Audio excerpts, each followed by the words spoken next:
Cleanliness by Abby Kolovic, Adam Flynn, Alex Gustafson, Courtney Brewer, Emily Altick, Joe Abel, and Sammy Parker. Cleanliness, meaning careful to keep clean or habitually kept clean. It's also an adjective. An example of cleanliness in literature is the book The 7 Habits of Highly Effective Teens by Sean Covey. Habit 1, being proactive, and Habit 7, sharpening the saw, both show that you need to take charge of your life, not follow others' leads, rid yourself of all bad things, and in other words, be clean or pure. The 7 Habits tells you how you can do all of that. This book relates to cleanliness because in order to be clean, you need to be physically, mentally, and spiritually clean. And the 7 Habits shows you exactly how to do that. Personal anecdote recorded by Samantha Parker for Abby Kolovic. Cleanliness is an extremely important virtue that everyone should learn to practice. I enjoy being clean and maintaining my own personal hygiene. Not to mention, I try to keep things around me organized. Just last week, I cleaned my room for a good 3 hours to make sure everything was put into its place and that all my clean laundry was put away.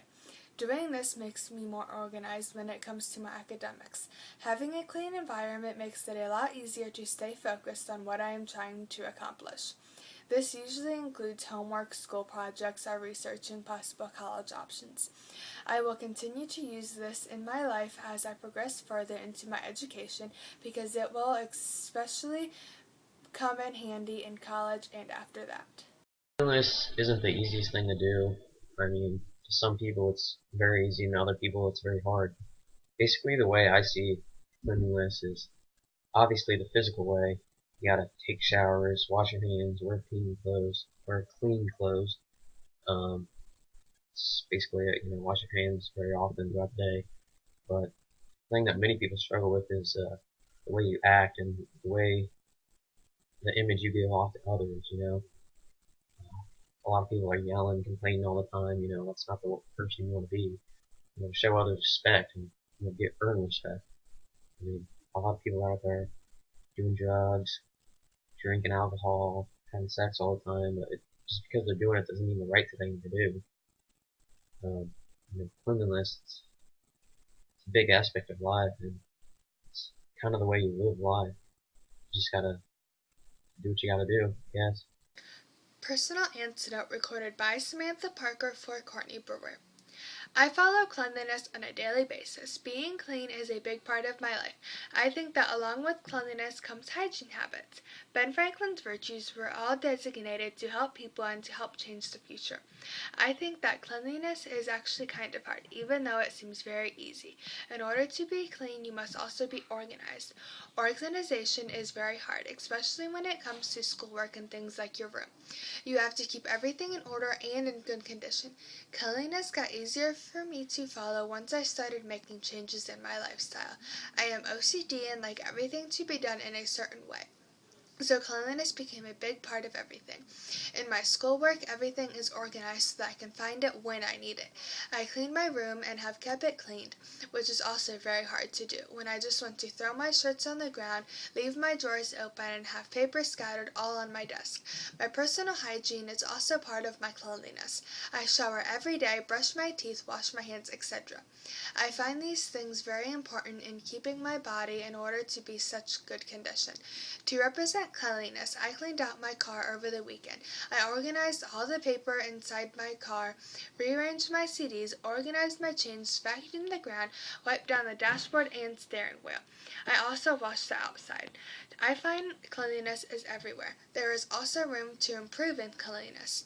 So in the importance of it all, I find cleanliness is on one of the most important virtues that Franklin had. Yep. My personal anecdote for cleanliness would go in the direction of morally pure, more so than being clean.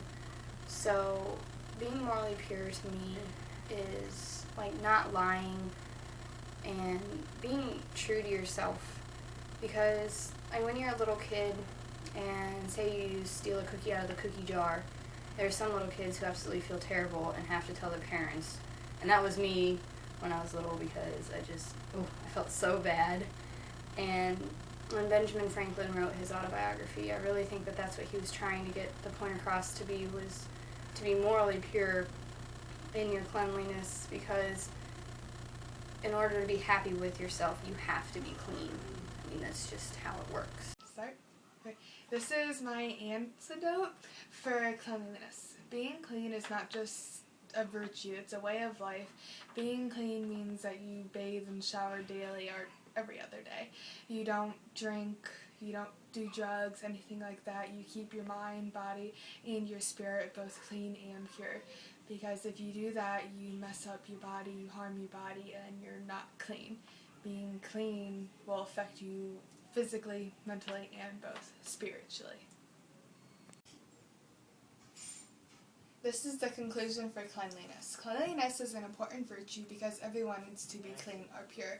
If you're not clean, you would have a life full of garbage and lies. Being clean is not just a virtue or a way of life. It affects you mentally, physically, and spiritually. Being clean, you don't cheat, you don't lie, and you have the proper hygiene needed to get you through life properly. Bibliography page by Courtney Brewer.